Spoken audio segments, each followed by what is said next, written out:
Lucas 24, a partir do verso número 13.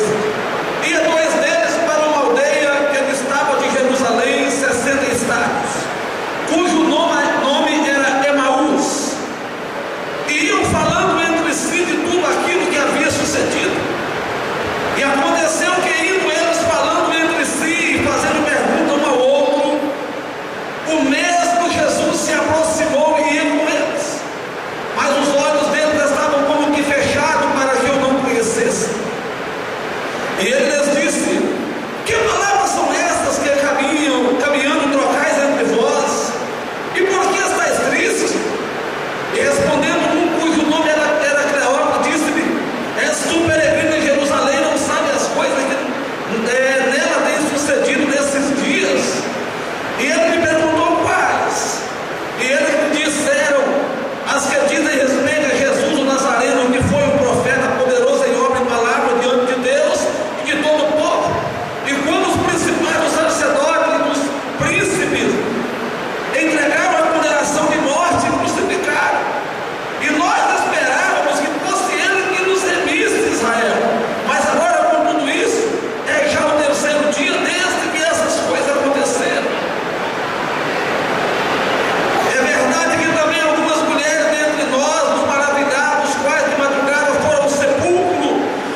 A terceira personagem diz para eles: vocês não, parece que não entendem a palavra, não está escrito. E começou a conversar com eles.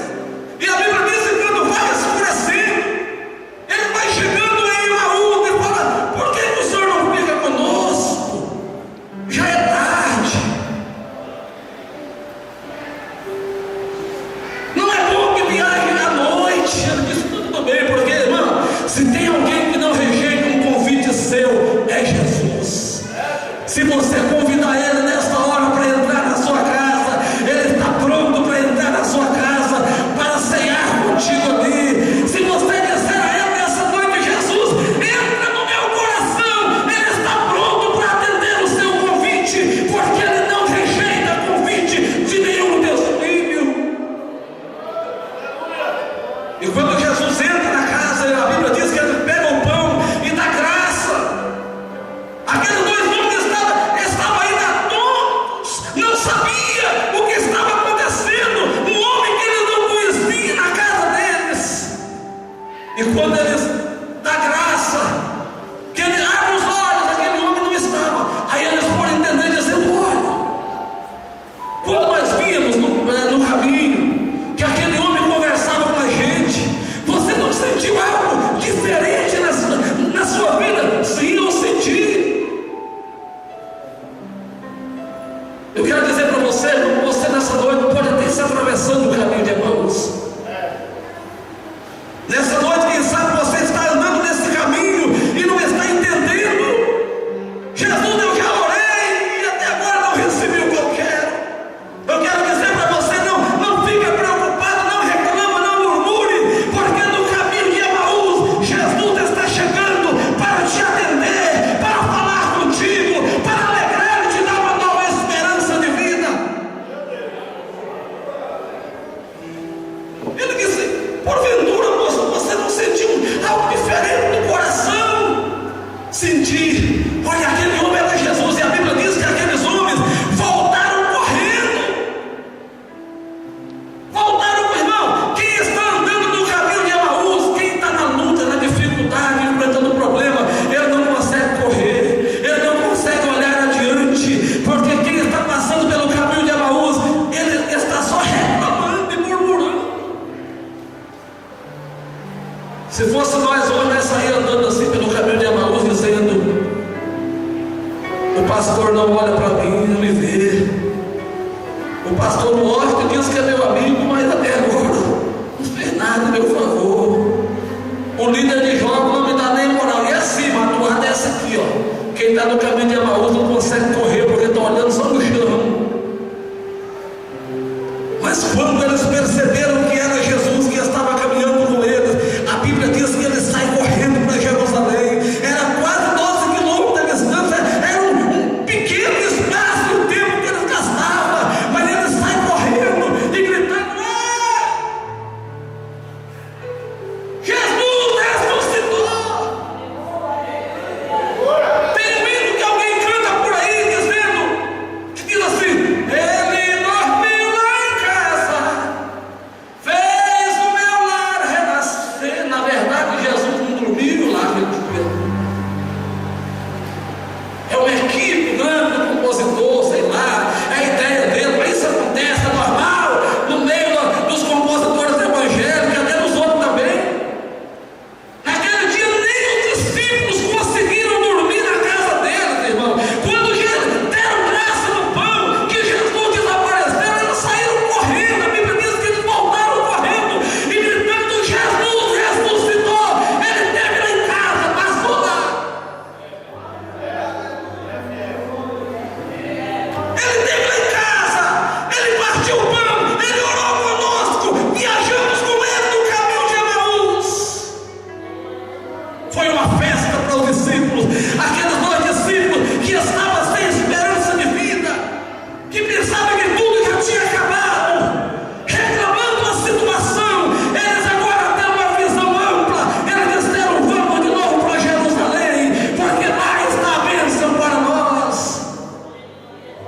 Jesus está vivo, ei, irmão. Jesus está vivo. Mesmo que você esteja no caminho de Emaús, mesmo que esse caminho esteja difícil, mesmo que nesse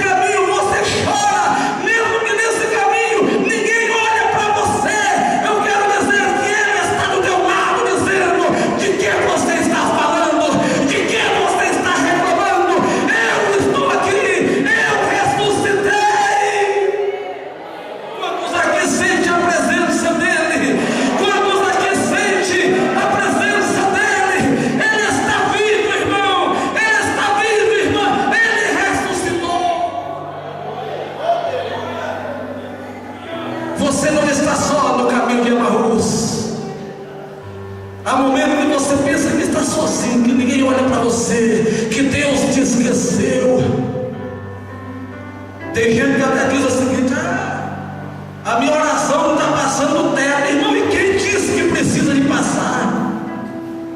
Quem disse que a oração tem que ser alta para Jesus ouvir? Quem disse que precisa orar alto demais para Ele ouvir, irmão? O salmista diz que Ele é o nosso socorro, bem presente na angústia. É bem presente. O nosso socorro é bem presente, irmão. É quando você clama, Ele está junto de você. Ele não é igual o 190 ou 193, que demora às vezes 20 minutos, meia hora, até uma hora para chegar o socorro. Não, o nosso socorro, o salmista diz: o meu socorro vem do Senhor. E Ele é socorro presente na angústia. Quantas vezes nós encontramos angustiados no caminho de Emaús? Angustiado. Parece que tudo está travado. Não conseguimos falar uma palavra para Ele. Não conseguimos tirar uma palavra. Aí você clama pelo socorro, e o socorro é presente. Você sente Ele. Eu estava essa semana indo para São Pedro do Araguaia. Eu pus o playback no som do carro e comecei a cantar. Eu falava para o Zé Cartinho: Zé Cartinho, eu adoro a Jesus, não é só da igreja não. Eu adoro a Jesus quando eu estou viajando sozinho dentro do carro. Tem lugar que eu passo cantando que eu até fecho o vidro do carro, o povo não escandalizar. Eu ponho o playback, irmão, e eu canto mesmo e falo: Jesus, recebe! Essa semana eu ia para São Pedro e eu coloquei um playback e comecei a louvar a Deus. Irmão, o lugar melhor que tem para louvar a Deus é dentro do carro, fechado. Aí ninguém critica, ninguém fala que você está rouco, ninguém fala que você não deu conta de alcançar a realidade certa, ninguém diz que você deixou o playback para trás. Aí lá você louva Jesus assim, ó, e Ele recebe. Eu comecei a cantar, de repente comecei a chorar e comecei a falar: irmão, Deus de Jesus, eu estou cultuando o Senhor dentro desse carro, recebe a minha adoração. E eu tive um momento com Jesus, viajando naquela estrada de chão, buraco, barro, e eu louvava Ele e sentia a presença dEle na minha vida. Faça isso, irmão, uma hora. Está sozinho assim, põe um playback e abre o som que dá mesmo e canta, irmão, solta a sua voz e fala: Jesus, é pro Senhor. Você vai ver que coisa maravilhosa. As pernas não tremem quando vê muita gente, o microfone não fica assim, porque não tem ninguém te olhando. Aí você canta e esquece